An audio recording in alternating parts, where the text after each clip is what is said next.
Hi, Troy. It's so nice to have you on the show. How are you doing today? Good, my brother. Thank you, Elisha. It is an honor to be here. And thank you so very much. Like I mentioned earlier, thank you for honoring the invite. It means a whole lot. Thank you so much, man. Okay, Troy, Yeah, yeah, I am quite excited to have you on the show for a couple of reasons. Firstly, my interest in knowledge seeking, because I believe in order to transition from a chaotic situation to that of a beautiful one, it takes the application of knowledge, quality information. And you see, yeah, ever since I discovered that the word light in Hebrew means knowledge and darkness means ignorance, I've been so keen to knowledge seeking because I do not want to remain in the dark. So that's gonna make our conversation very important to me and even to the audience. Now, the second reason why I'm yeah, excited to have Troy on the show is for the sake of the listeners now.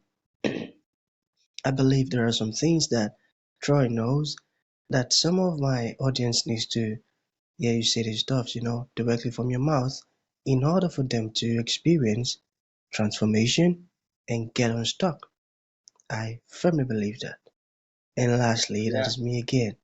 I am convinced that I'm definitely going to learn one or two things from you, your story, your insights, and your experiences. So, for that reason, Troy, let's get started with your introduction, your journey. Talk to us how you got here. And afterwards, I've gotten some beautiful questions for you. Okay, Troy, All over right. to you. Yeah, all right, great. So I'm coming to you from Trinidad and Tobago, and that's where I've been born and spent my life. I've done quite a bit of traveling, and I went to school in the United States, and then went back home to Trinidad. So, I've been teaching yoga probably for over 15 years now. But ever since I've been really young, I've been what I like to call excavating human experience and try to make sense of it somewhat, and try. I always say if I had to put myself into a box, the only box I could put myself in is that I trust and I hope that my life and what I bring to the world in some way will help us all remember what it means to love one another.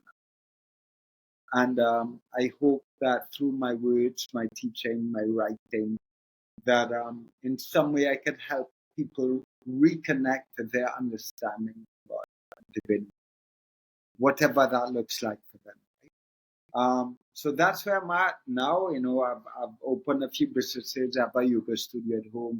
I'm now actually in Barbados trying to put on the very first draft of my second book. And yeah, that's me in a nutshell, Elisha. Beautiful, beautiful. I love Yeah, what you're passionate about and keep doing it and keep going. You know, that's really yeah, inspiring because, truthfully speaking, we need to redefine God to folks. The yeah, our knowledge of who God is. I tell you, it needs redefining. Okay, yeah, Troy. So that's gonna lead to the very first question. Are you ready? yeah. Let's shoot. All Do right. it. So you mentioned yoga that you've been in for quite some time now. How were you Mhm. introduced to yoga? Can you talk to us about it? Yeah, that's a really interesting story. I'll try to make it brief, as brief as possible, but it's a question I've been asked for a long time, and I always reference till I remember that one time I was asked. I was teaching in Slovakia, in Europe, and it was a yoga festival, and I was asked that same question: How did you find yoga? I always say that yoga found me. And I didn't start teaching yoga probably until 26 years old. But when I graduated university at 21, I remember people asking me, well, what are you going to do with your life? And I would always say, well, I'm going to teach yoga. And they'll be like, well, do you do yoga? I'd be like, no, but I know I'm going to teach yoga. And it always brings me to reference the very first introduction I had to yoga as we know it today is at 14 years old. And I remember when I was in school at 14, I would go up to spend my lunchtime with this teacher, Mr. Hadeed, and he would give me these books to read. And every lunchtime, I would just go up and spend my time reading these books. And one of the first books he gave me to read was a yogic text called Brahmacharya. It's about Brahmacharya, it's about sexual conduct and sexual energy. And I always reference him as my first influence of yoga, or that as being my first influence of yoga. And when I came out from Slovakia at that time, I remember saying that I wish I could make contact with him to tell him how he might have influenced my life. And about a week or two after I came back, I got this random email. And it said, I think I gave you the practice of Brahmacharya to read in 1994. And it was signed S. Hadeed. And it was a comment that came from my website, which usually would go to junk. And so I replied to him right away. I said, Mr. Hadeed, can I have your number? And I called him right away because I was so excited to tell him how he had influenced my life. And he said, you know, Troy, that's a funny story because you say you've been talking about me for the last 15 years. He said, but I've been talking about you for the last 25 years. He said, I now teach in Canada. And I was telling my class about this kid at 14 years old who really influenced me with his commitment to read these books and these texts, books that most adults wouldn't even read. He said, so I've been talking about you for 25 years and the influence that you have had on my life. And you've been talking about me for 15 years and the influence I have had on your life. And he's like, we haven't even had a word in over 25 years. I had no idea what came of your life. He said, the only way I found your website was I was talking about you today in class and my students Googled your name. And they told me you're an international yoga teacher. And he said, look at the synchronicity in that, the impact we've had on one another's lives without even a word. And he said, let me also get your story straight for you. He said, the first time you came into my classroom at lunchtime, you were sent to detention. That's when I gave you that book to read. He said, after that, you came every day of your own free will. But the very first time you came was because you were sent to detention. So that's how yoga found me, Elisha. Hmm, hmm. What a very interesting story. Yeah. And I tell you, at times we are busy doing what we were called to do, and normally what we're doing now is having greater impact on folks that we don't even know about. And what you Yeah. just shared with us now, it's a proof, I tell you.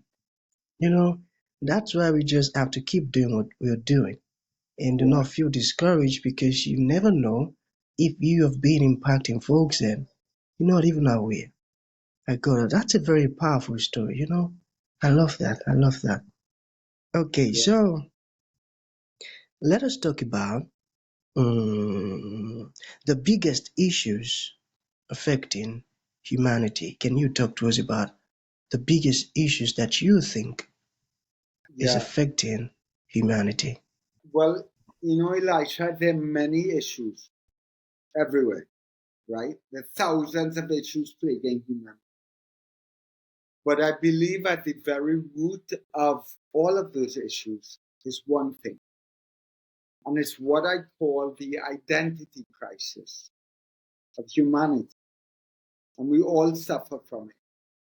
And what that identity crisis does is It tells Elisha and Troy that we are bodies. I was born into a body, and that body is given a name.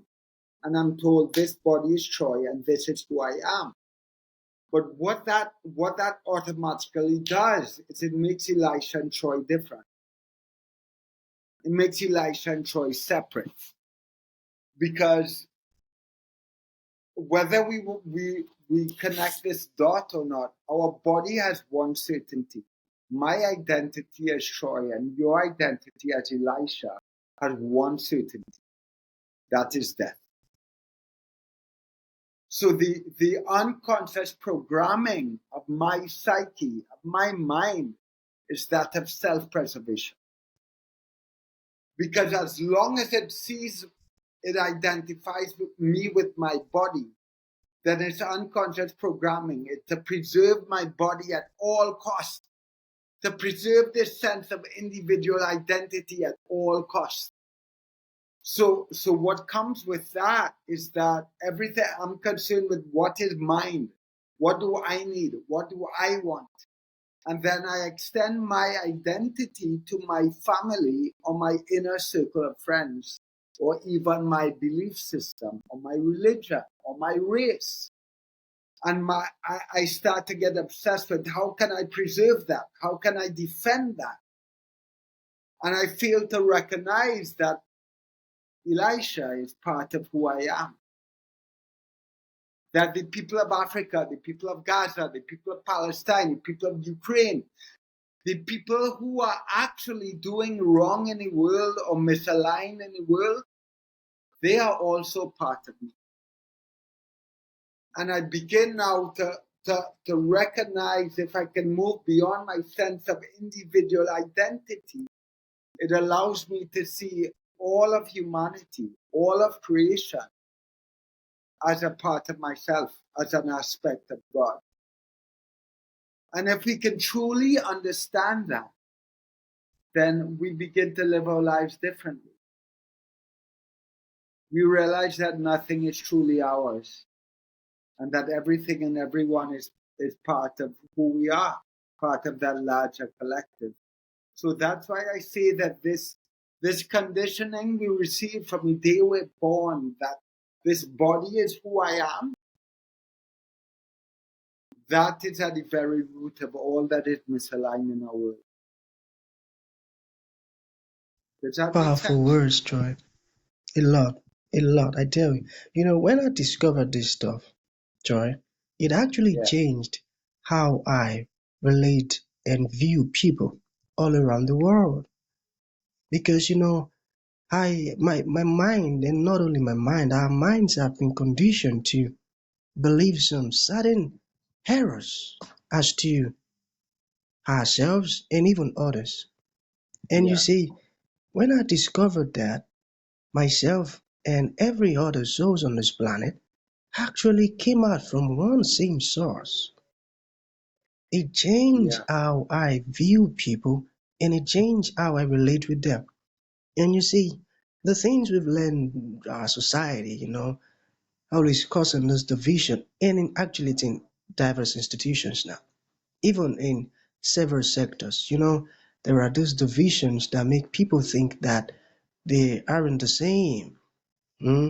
I am different from you, and you are different from me, and you know, I am VVIP, and you are a pleb. You know that acronym VIP. I tell you, it annoys me each time it's being used, because anything that comes out of God, Troy, I believe it is very important. As long yeah, as it comes out from God, you shouldn't then now say, okay, you're a pleb, this particular person is a V-hype. So I got your point, man. You really explained it well, and I love that. So we have just one more yeah, question to go, okay? All yeah. right. Okay. So if you had an opportunity to speak to someone for a few minutes, what would you share with them? I would share with them what I refer to as the anatomy of breath, because I believe that You know, in yoga, we have a teaching by a teacher called B.K. Iyengar. He says that the mind is king, but breath is king of the mind. And the mind is where ego lives, right? And the mind in every way dictates our reality of the world and our perception of the world and our experience at any moment. But breath is king of the mind. And something else I really connect to is the word spirit, like Holy Spirit. It comes from the Latin word spiritus, and it means to breathe. And I've come to believe that there is a divine agency, there is a divine intelligence in breath itself. And it makes sense to me, right?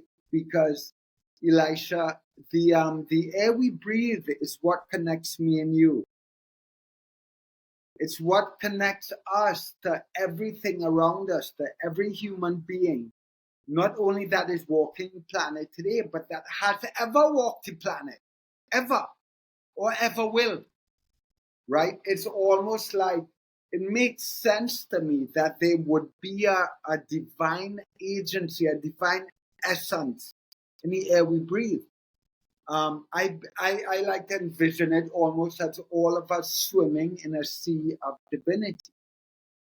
The air we breathe is what holds us, what surrounds us, whether it be in the form of water, any form of air, any form of steam, whatever form it is in, that air is, like in Trinidad, I don't know if you have this saying in Nigeria, we say blood is thicker than water, meaning that your blood family is thicker than friends or society.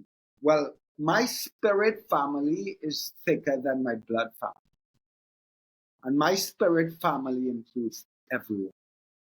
And I believe so what I say, what I would share with someone is the anatomy of the breath.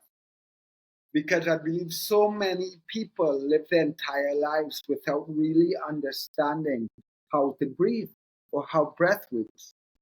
And I believe that if I can show someone or just have them glimpse or cultivate a new relationship to their breath, then the breath will do everything else that needs to happen. That if someone can start to breathe differently and shift that perspective to their breath, then I can back off that the breath will do all that needs to happen. So I'll tell you really briefly, if we have time, Elisha, I'll tell you really briefly how that breath works in a nutshell. It's a lot of the time if I ask someone, well, how do you breathe? Do you pull air into your body when you inhale? They'll say yes. And I'll say no. That's not actually how breath works. You don't pull air into your body. Your breath is a vacuum.